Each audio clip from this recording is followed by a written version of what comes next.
What's packing, everybody? Look, we back with another 5 things, man, for this week 7 matchup.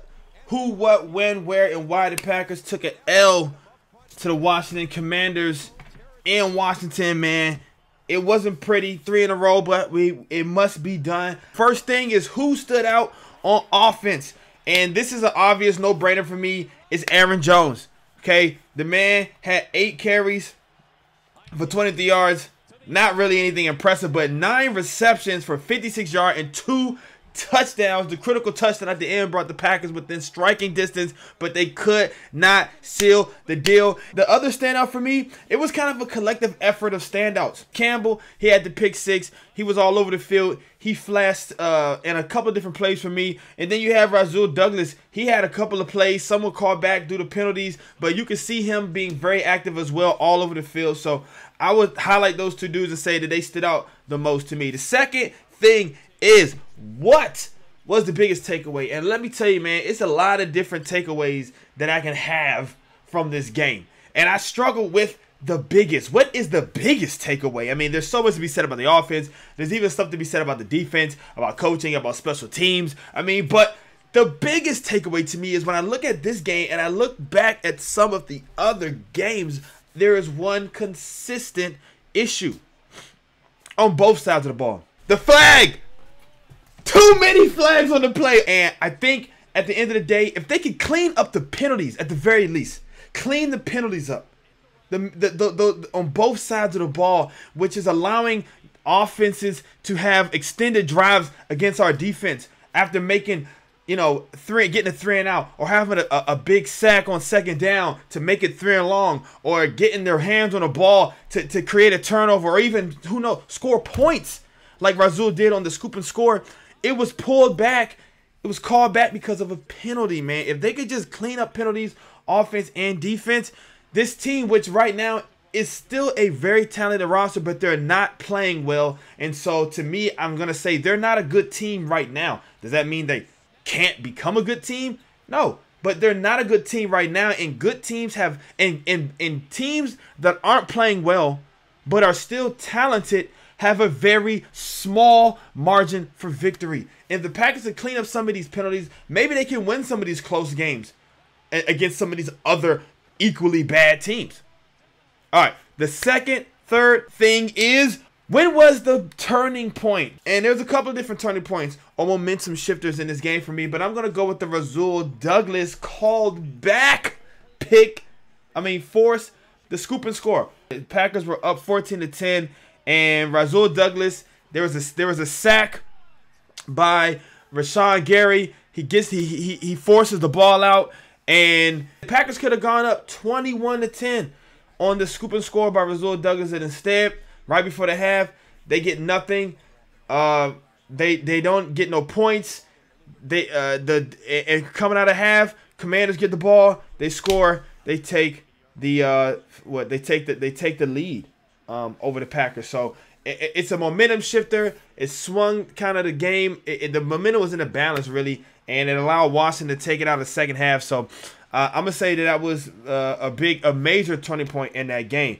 The fourth thing is, where would you place this loss, this performance, on a scale of 1 to 10?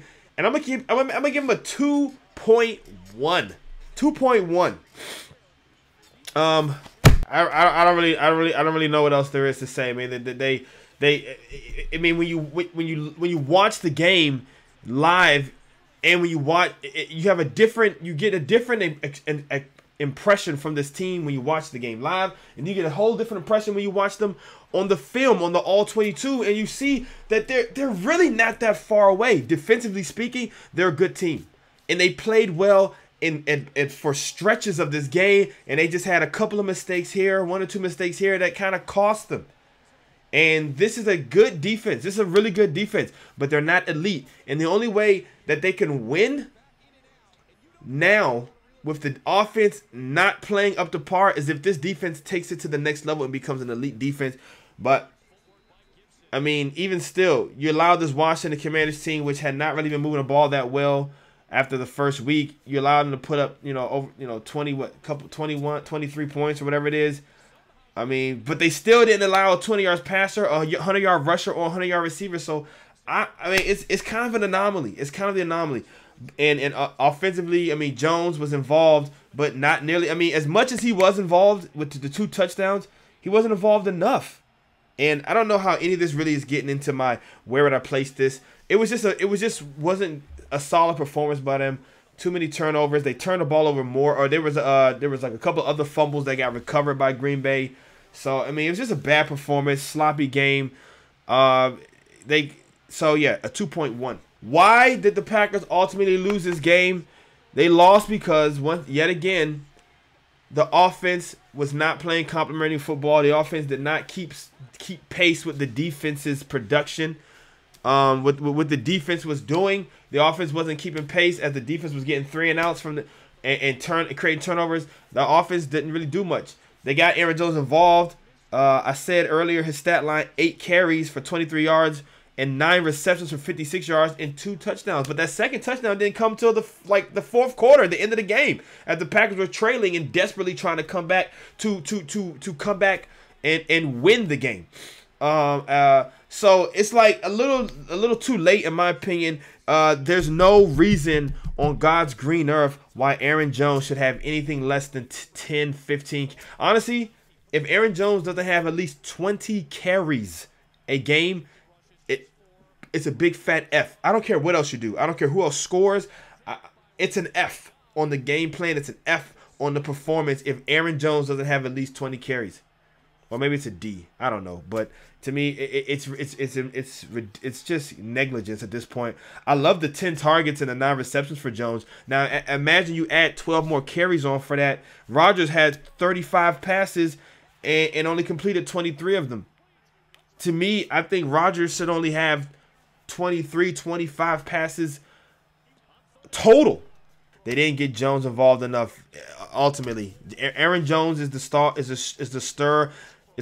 that stirs this drink now, and he has to be the focus. I mean, this could have been a 4-touchdown game from Aaron Jones, and people will be talking about him the same way you talk about Saquon Barkley, and you talk about Christian McCaffrey, and you talk about Dalvin Cook, and you talk about Nick Chubb, and you talk about Derrick Henry. Aaron Jones deserved to be in that category, but he will not have the opportunity to be put on that platform if the Packers don't make him the centerpiece of this offense. Okay, that's it for the 5 things, man. I want to know what you guys think. Who were your standouts? What was your biggest takeaway? Where would you place this victory? Why do you think they ultimately lost? And